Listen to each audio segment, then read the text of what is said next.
살아계십니다. 오늘도 우리와 함께 하시고 우리들에게 복 주시기를 원하시는 하나님, 하나님은 원하시는데 받아가셔야 되잖아요.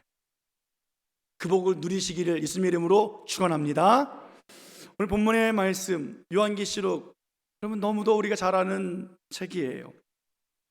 천사를 보내셔서 요한에게 앞으로 일어날 일을 보여주신 내용 아니겠습니까?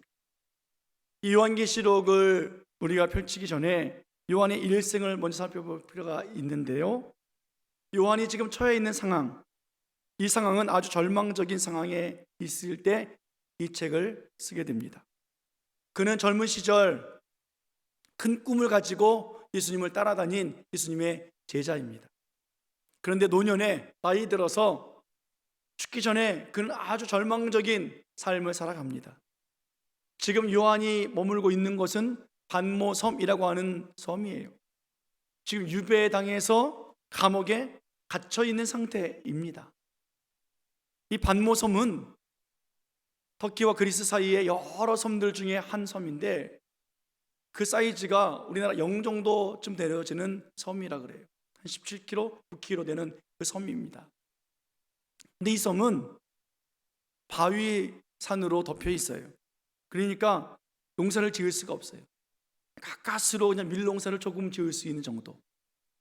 그리고 화산재로 덮여 있어가지고 과일도 포도 농사를 겨우 질 만한, 그렇게 뭔가를 농작물을 얻을 수 있는 섬이 아니라는 거지요. 건조하고 볼모지와 같은 땅이 바로 이 반모섬입니다. 여름에 물이 없어요. 그래서 겨울에 비가 내리면 그 물을 받아다가 1년 동안을 먹어야 합니다. 겨울에는 너무 추운데 나무가 없어요. 땔감이 없어서요. 그래서 추위를 이기지 못해서 죽는 경우가 허다하다 그래요. 한 번 반모섬에 들어가면 살아나올 수 없는 곳이에요. 정치적으로, 종교적으로, 사회적으로 중범죄자들이 유배당에서 들어가는 곳, 생지옥 같은 곳이 바로 반모섬이라는 곳입니다. 그래서 지금도 그곳에 여행을 가면 가이드들이 이야기를 한대요. 여기가 사도 요한이 머물러 있었던 감옥입니다, 지역입니다. 그런데 이야기를 한답니다. 그가 8개월 동안 여기서 살 수 있다는 것은 이건 기적입니다. 살 수 없는데, 얼어 죽거나 굶어 죽는데 그렇게 있었다는 이야기는 상상할 수 없는 일입니다 라고 그렇게 가이드들이 이야기를 해준다고 말합니다. 이 요한은 우리가 잘 아는 대로 요한복음을 쓴 저자죠. 요한 1서, 요한 2서, 요한 3서, 그리고 요한계시록을 쓴 예수님의 제자입니다. 누구보다도, 어떤 제자들보다도 이 요한은 예수님의 사랑을 많이 받은 사람이에요. 그래서 늘 이야기합니다. 예수님의 사랑받은 제자라는 표현을 요한복음에서 쓰고 있는데, 그 사람은 바로 자기를 가리키는 거죠. 또 화가가 최후의 만찬 그림 그릴 때 예수님께 이렇게 기대해 있는 한 제자를 볼 수 있는데, 그 제자가 바로 요한을 그렇게 표현한 그림을 우리가 생각해 볼 수 있습니다. 아무튼 예수님의 제자 중에 가장 많은 사랑을 받은 사람이 요한이고, 그 사랑을 실천하면서 그 사랑과 함께 살았던 사람이 요한인데, 오늘 그의 마지막 생애를 보면 절망적인 환경 속에서 살아요. 암담해서 미래가 보이지 아니하는 그러한 상황에 놓여 있습니다. 정치, 사회적으로도 얼마나 힘든지 몰라요. 당시 황제는 도미티아누스라고 하는 황제인데, 이 황제는 기독교 역사상 기독교 박해 10가지 박해 중에 가장 심하게 박해를 한 사람이에요. 자신을 가리켜서 주인님이라고 부르기를 원했어요. 모든 백성들이, 모든 사람들이 주인 퀴리오스라고 부르는 거지. 그렇게 하기 위해서 하나 만든 것이 있는데, 황제 숭배 사상을 그가 더 강력하게 정치적으로 이용합니다. 그러니까 다른 신을 섬기고 그런 사람들을 가만두지 않는 거죠. 기독교인들이 늘 타겟이었죠. 일제가 우리나라를 침략했을 때 일본이 강요한 것이 무엇입니까? 신사참배예요.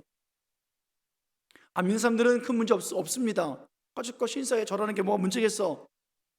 심지어 우리 기독교인들도 세상에 타협하면서 살기 위해서 신사참배를 했어요. 하나님께 뭐 이게 우상이냐고, 그냥 목리하는 건데 라고 했어요. 그러나 신앙을 지키기 위해서, 말씀을 서기 위해서 수많은 목사님들이 감옥에 들어가고 죽어나가고, 수많은 성도들이 신사참배에 거부했다가 매를 맞는 일이 허다했지 않습니까? 나중에 우리 한국교회가 정식적으로 하나님 앞에 회개했어요. 우리는 신사참배한 사람들입니다 라고 회개할 만큼 우리나라에도 큰 이슈가 되었고, 그 당시엔 정말 힘든 상황 아니었습니까? 그와 같이 이 요한이 있던 시대도 마찬가지라고요. 로마 황제를 숭배해야 되기 때문에 하나님을 섬기는 모든 기독교인들은 늘 고난 속에, 절망 속에, 감옥에 갇히고 매를 맞고 죽을 수밖에 없는 상황에 있었습니다. 이런 박해 속에 오늘 요한은 밤모섬에 갇혀 있어요. 희망이란 보이지 않습니다. 희망이란 말은 어떻게 보면 사치스러운 말이기도 했을 거예요. 살아있기만 한 것도 감사한 상황이라고요. 이런 상황에 있을 때 하나님은 오늘 요한에게 찾아오셔서 오늘 이렇게 말씀해 주셨죠. 본문 1절 말씀 다시 읽겠습니다. 본문 1절입니다. 시작. 예수 그리스도의 계시라. 이는 하나님이 그에게 주사 반드시 속히 일어날 일들을 그 종들에게 보이시려고 그의 천사를 그 종 요한에게 보내어 알게 하신 것이라. 아멘. 하나님이 예수 그리스도의 계시를 천사를 통해서 요한에게 알게 해 주셨다는 거예요. 지금 요한의 상황은 절망적인 상황이라고요. 살아갈 수 없는 그 현실에 놓여 있습니다. 그렇다면 하나님께서는 예수님의 계시를 보여주는 것이 아니라 요한이 어떻게 살아가고 또 평안을 누릴 수 있는지에 대한 계시를 보여주셔야 되지 않겠느냐고요. 밤모섬에서 어떻게 안전하게 살 수 있는지, 굶주림 속에서 어떻게 먹게 해주시는지, 어떻게 평안과 안식을 주시는지 하나님의 언약을 주셔야 되고, 그 언약의 계획의 계시를 보여주셔서 내일 일을 볼 수 있어야 되지 않겠느냐고요. 당장 죽게 됐는데 아무것도 보여주는 것이 없는 거예요. 로마가 망한다든지 황제가 죽임을 당한다든지 폐위당할 것이다, 그러니 걱정하지 말아라, 뭐 이런 얘기를 보여주셨으면 얼마나 희망적이겠냐고요. 견딜만 할 것 아니겠느냐고요. 이제 우리나라에 해방이 일어났는데 우리는 이길 수 있어 라는 희망을 주면 살아날 수가, 견딜 수 있을 텐데, 오늘 자기 인생에 대한 희망이 아니라 천사를 통해서 보여주시는 것은 그리스도 예수의 계시였다는 거예요. 오늘 내일을 알지 못하고 살아가는 요한의 절망적인 상황 속에 있을 때 하나님은 모든 것을 다 알고 계시지요. 차디찬 감옥 속에서 홀로 외롭게 죽음을 맞이하고 있는 그 사랑스러운 제자를 예수님은 기억하고 계신다고요. 그래서 오늘 요한에게 예수 그리스도의 계시를 보여주시는데, 이 미래의 계시는 단순히 예수님에 관한 국한 것이 아니라 예수님의 계시가 이 사도 요한과 뗄래야 뗄 수 없는 그런 놀라운 축복의 말씀인 것을 그로 하여금 깨닫게 해주고 계시다는 거예요.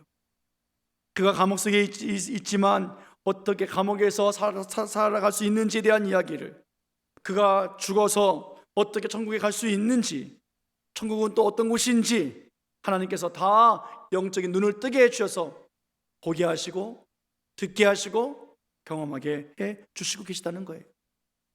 천사를 보내서 벌써 그를 수종들게 해주신 하나님이셨어요. 마지막 때에 예수님께서 요한을 맞이할 때에 정말로 반갑게 달려나와 맞이하는 그 광경도 보여주셨어요. 천국에 들어갈 때에 수많은 선조들이, 믿음의 선배들이 환영하고 환성하고 있는 그 장면도 요한은 볼 수 있었습니다.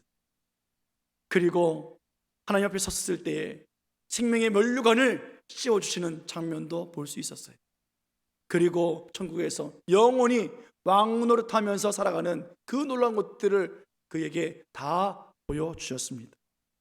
생생하게 보았고, 때로는 심판과 저주와 그 진노가 있을 때마다 그의 몸은 아팠고 괴로웠고 피부로 느끼면서 그는 다 깨닫게 되어졌어요. 오늘 예수님의 계시, 그것을 보고 느낀 대로 쓴 것이 요한계시록이라고 하는 책 아닙니까? 이 요한은 젊어서부터 예수님을 따라다녔잖아요. 자신의 모든 것을 버리고 예수님만 쫓아다녔다고요. 예수님의 사랑을 받았고 예수님의 사랑 안에서 여전히 살고 있었던 이 사도 요한, 오늘 그가 마지막에 아무것도 할 수 없이 감옥에 갇혀 있고 죽음의 현장에 있지만 그에게 희망은 지금도 예수님이에요. 나를 사랑해 주신 예수님, 그 사랑을 기억하시고 그 사랑 안에 살게 하신 예수님, 다시 오시면 약속하셨던 그 사랑의 예수님, 요한에게는 그 예수님이 자기의 희망이었습니다. 그래서 오늘 예수님의 계시를 보여주실 때 그 사도 요한은 예수님의 계시 안에 자기가 들어있음을 알고 주님과 함께 되어지는 삶을, 또 천국의 놀라운 광경들을 다 보게 해주신 그 놀라운 축복, 그것이 희망이었다는 거예요. 다른 제자들은 다 죽고 없을 때 자기가 홀로 남아서 천국에 대해서 말할 수 없고 증거할 수 없었고, 그러나 오늘 그가 우리에게 보여주는 대로 요한계시록 쓴 대로 천국의 모든 것들을 경험하고 있는 거예요. 그러니까 오늘 죽어도 그는 여한이 없어요. 감옥에서의 삶이 희망이에요. 사랑하는 여러분, 과연 희망이 무엇이겠습니까? 사람들은요, 희망을 지금 나에게 필요한 것들을 책임져 주고 필요한 것들을, 욕구를 채워줘야 희망이라고 생각해요. 아니요, 그것은 희망이 아니에요. 그 욕구는 한도 끝도 없이 또 무너지는 것들이에요. 그러나 우리 특별히 그리스도인의 희망은 우리를 위해서 희망을 준비해 놓으시고 계획해 놓으시고 그리고 영원히 살 수 있도록 준비해 놓으신 것을 우리들에게 알게 해주시고, 그렇게 준비해 놓으신 예수 그리스도를 바라보게 하는 것, 그것이 우리들의 희망인 것을 우리는 알아야 합니다. 그 희망은 죽음도 이겨낼 수 있어요.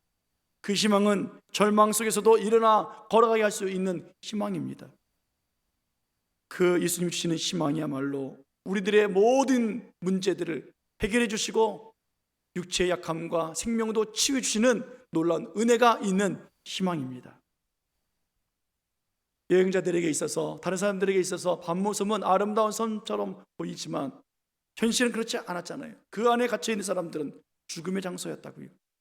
그러나 오늘 요한은 그곳에서 예수님의 계시를 보고 참된 희망을 얻게 되어졌고, 자기의 마지막 생애가 얼마나 큰 위대한 하나님의 계획 안에 있는지, 하나님의 은혜 속에 살고 있는지, 하나님의 사랑을 받고 있는지 그는 깨닫고 오늘 감사함으로 하나님의 말씀을 하나씩 하나씩 기록해 나가고 있는 거예요.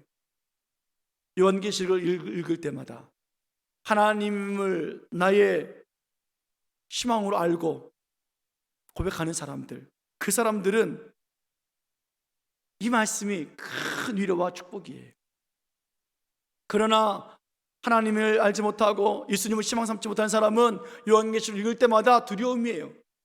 그 많은 재앙들, 그 심판들, 지옥에 빠져서 죽는 그 상황들 속에서 그들은 두려워 떨 수밖에 없는 거예요.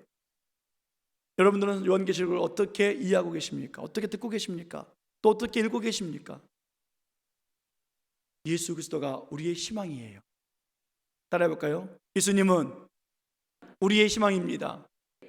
예수님은 나의 희망입니다. 정말 예수님은 나의 희망이에요. 예수님께서 준비해 놓으신 그 놀라운 천국을 우리에게 주시려고 이 땅에 다시 오셔서 산자와 죽은 자를 구별하시는 그 책이 바로 요한계시록이에요. 3절 말씀 볼까요? 3절 같이 읽겠습니다. 3절 시작. 이 예언의 말씀을 읽는 자와 듣는 자가 그 가운데 기록한 것을 지키는 자는 복이 있나니 때가 가까움이라. 아멘. 예수님의 계시의 말씀을 읽고 듣고 믿음으로 말씀을 따라 살아가는 사람에게는 뭐라고요? 복이라고요. 이런 사람이 복이에요.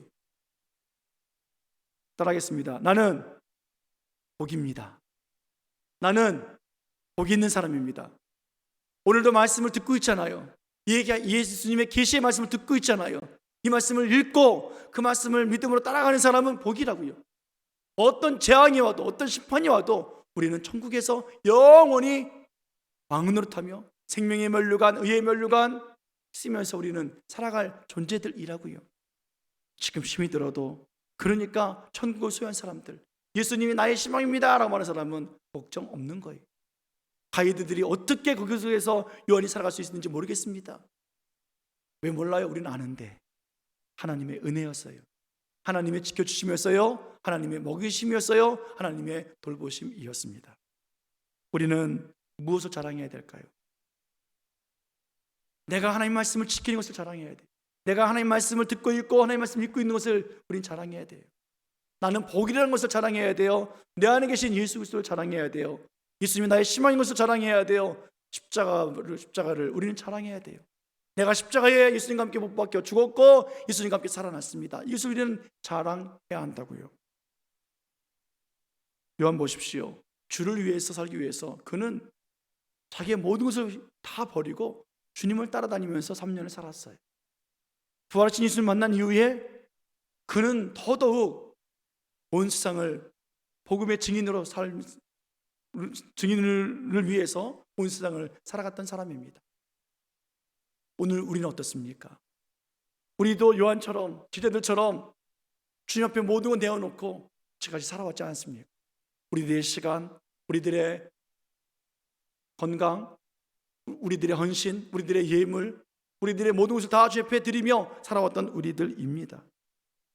오늘 요한이 절망적인 밤모섬에서 살았던 그 모습과 같이 때로는 우리가 힘도 없고 능력도 없고 가진 것도 없고 헌신할 수 있는 힘도 없고 열정도 다 식어버렸을지라도 우리가 오늘 기억할 것은 우리의 희망은 오직 예수 그리스도 한 분이라는 것. 그렇다면 우리는 걱정, 근심에서 벗어날 수 있어요.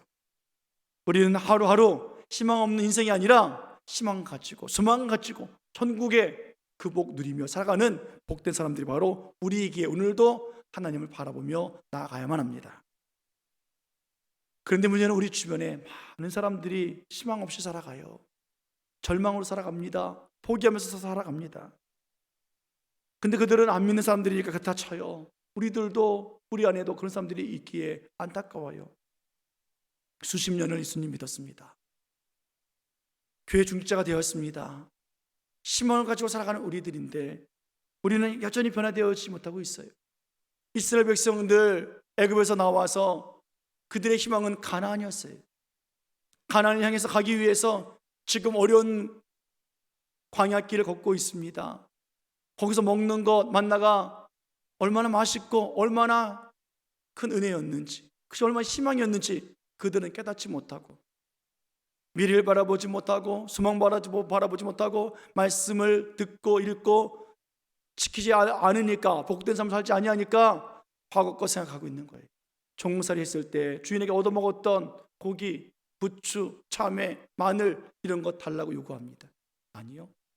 그들의 희망은 예수님이셨고 그들의 희망은 가나안 땅이었고 그들의 희망은 하나님의 인도였고 하나님의 약속이었습니다. 그런데 우리도 마찬가지 아니겠습니까? 우리들이 이렇게 살면서 지금쯤이면 변화될 만한데 수십 년을 믿었는데 함께 교회를 세워나가고 있는데 우리들은 어떻습니까? 여전히 말이 거칠어요. 행동이 내 맘대로예요. 문제만 있으면 이 말 저 말 함부로 해요. 예수님 바라보지 못하고 이스라엘 백성들처럼 원망 불평 쏟아내기 한이 없고 문제를 일으키는 우리들의 모습은 아닌가 한번 생각해 봤으면 좋겠습니다. 코로나를 경험하면서 많은 사람들이 하나님 멀리 떠나고 있어요. 아니 예배를 때로는 무시하며 하나님의 살아계신 것을 인정하지 않고 살아가는 사람들이 너무도 많이 있어요. 우리 교회는 그래도 감사해요. 그런데 수많은 기독교인들이 교회를 떠나고 있고 그리고 예배를 무시하며 예배에 함께 동참하지 않고 있는 수많은 교회들이 이제 문 닫는 교회들이 너무너무 많아지고 있어요. 그들이 말합니다. 목사님이 문제고 교회가 문제라고 말합니다. 그렇게 말하고 그렇게 걷고 있는 그들의 그 걸음걸이와 그 길이 절망의 길이고 희망이 없는 길이고 사망의 길인지 그들이 알지 못하기 때문에 안타까운 거예요. 오늘 우리는 그들을 바라볼 때마다 자기 스스로 차디찬 감옥에 스스로 자신을 가두고 있고 초조하고 불안하고 미래의 불확실성 때문에 걱정하고 있는 그들에게 예수님이 희망입니다 라고 말할 수 있는 능력의 사람들이 되어야 되는 거예요. 오늘 사도 요한은 그렇게 글을 써 내려갔어요. 그렇게 요한계시록을 보고 느낀 대로 써서 우리들에게까지 읽게 하고 듣게 해주고 있다는 거예요. 여러분, 우리나라 경제가 살아날까요? 새로운 정부가 들어섰으니까 좀 안전할까요? 우린 벌써 피부로 느끼고 있지 않습니까? 물가가 왜 이렇게 올랐는지 몰라요. 달러는 한도 끝도 없이 올라가요. 여러분, 자동차 기름 넣어보셔서 알잖아요. 엄청나게 올랐어요. 저희 교회 차도 교회 차 많이 넣어야 7만 원, 8만 원. 어쩌다 많이 넣으면 10만 원도 채 안 넘게 넣는데 지금은 13만 원, 14만 원 막 올라가요. 이제 오일이 이제 없어져 가지고 여러분 식용유 구하기가 쉽지 않을 거라고 말들 하지요. 주식, 가상화폐 폭락했어요. 종이 쪼가리가 되고 말았습니다. 여러분, 우리들의 일상이 점점 무너지고 있어요. 무슨 희망이 보이느냐고요. 그런데 문제는 우리들에게 희망이 있다는 거예요. 예수 그리스도의 계시, 예수 그리스도의 말씀, 앞으로 되어질 일, 이것이 우리들에게 희망인 것을 믿기를 축원합니다. 여러분, 예수 그리스도가 우리의 희망이라고요. 다시 한번 해볼까요? 예수 그리스도의 계시가, 하나님의 말씀이 우리의 희망입니다. 아멘. 사도 요한은 그 죽음의 현장에서 희망이 없는 그들에게 그곳에서 오히려 하나님이 희망이 되어 주셨고, 예수님의 계시를 볼 때 그는 영원히 살 수 있는 그 기쁨으로 그것을 지냈고 그렇게 살아올 수 있었습니다. 천국은요, 우리들에게 희망이에요. 예수 그리스도의 그 구원은 희망으로 살아갈 수 있는 그 길 아니겠습니까? 오늘도 예수님께서 우리들의 이름 불러주시며 천사를 보내서 알게 하시고, 오늘 예배를 통해서 말씀을 또 듣게 하시고 깨닫게 하신 하나님, 그래서 오늘도 우리는 희망이라고요. 옆 사람과 함께 인사하실까요? 당신은 복 있는 사람입니다. 시작. 한 번 더 하겠습니다. 예수님이 우리의 희망입니다. 시작. 아멘. 예수님이 우리의 희망이라고요. 여러분, 오늘은 5월 15일 스승의 날입니다. 우리 선생님들은 아이들에게 희망을 주는 분들이에요. 너 참 착하다, 그 말 한마디가 아이에게 힘을 줘요. 너는 대통령 될 수 있어. 한글도 모르는 애한테 너는 판검사 될 수 있어. 희망을 줄 수 있는 선생님들이에요. 그래서 이전에는 스승의 날에 많은 행사를 치렀고 선물도 드렸는데, 사회적으로 촌지 문제 때문에 그런 걸 하지 못하게 돼서 안타깝습니다. 그러나 선생님들은 여전히 아이들을 희망으로 이끄는 사람들이에요. 세상의 학문을 가르치고 살아가는 방법을 가르쳐주고 스펙을 쌓게 하는 선생님들입니다. 그러나 우리 교회의 선생님들은 더 놀라운 선생님들이에요. 이 선생님들은 하나님의 말씀을 증거하는 선생님들입니다.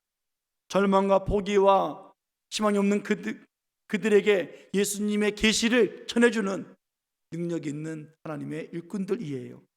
복음을 전하고 진리를 전하고 구원을 알도록 가르쳐주는 선생님들입니다. 여러분, 그래서 선생님들을 우리는 존귀하게 세워드려야 돼요. 우리 교회에 청년 선생님들이 많아요. 그러다 보니까 야 아무개야 일리 와. 아니요, 우리 아이들을 생명의 길로 인도하는 하나님의 일꾼들이에요. 귀하게 여겨주십시오. 아무개 선생님 불러주시고 그들을 하고 있는 일에 함께 동력하시며 힘써 주시고 기도해 주시기를 부탁드리겠습니다. 그리고 선생님들에게 혹시 자녀들이 있거든 좀 선물도 좀 하세요. 잘하고 있는 걸 알아요. 근데 부탁드리고 싶은 것은 뭐냐면, 부모들이 선물 전해주지 말고 아이들의 손에 좀 들려주세요. 뭐 우리가 뭐 금덩어리 선물하는 것 아니잖아요. 100만 원짜리 선물하는 거 아니잖아요. 아이들이 뭐 배달 사고가 나도 괜찮지 않습니까? 아이들 손에 들려서 선생님들에게 감사하는 마음을 표현할 수 있도록 가르쳐 주세요. 오늘 혹시 못할 건 다음 주에라도 그렇게 선생님들에게, 교육자들에게 선물할 수 있는 그런 교훈을 좀 보여주시길 부탁을 드리겠습니다. 우리 선생님들, 우리 교회에서는 사실 해마다 수고하신다고 많은 건 못 해주지만 선물을 드렸는데 오늘은 저희가 선물을 드리지 않았습니다. 코로나 때문에 많이 모이지 못해서 이번에는 선생님들한테 좀 이렇게 희망의 좀 소식을 전했어요. 선생님들이 가고 싶은 곳, 먹고 싶은 곳, 힐링될 만한 곳 좀 정해서 말을 하라고. 그러면 좋은 곳에 가서 가기만 해도 힐링이 되고 음식만 봐도 야 좋다 하는 곳 찾아서 말씀해 달라고. 그러면 가서 함께 교회가 선물 드리지 않고 함께 식사를 하기로 그렇게 계획을 세웠습니다. 그래요. 우리 선생님들 쉽지 않은 거예요. 그래서 본이 되어져야 되는 거잖아요. 말하는 것이나 예배하는 것이나 행동하는 것이 우리 학생들에게 본이 되어야 됩니다. 왜요?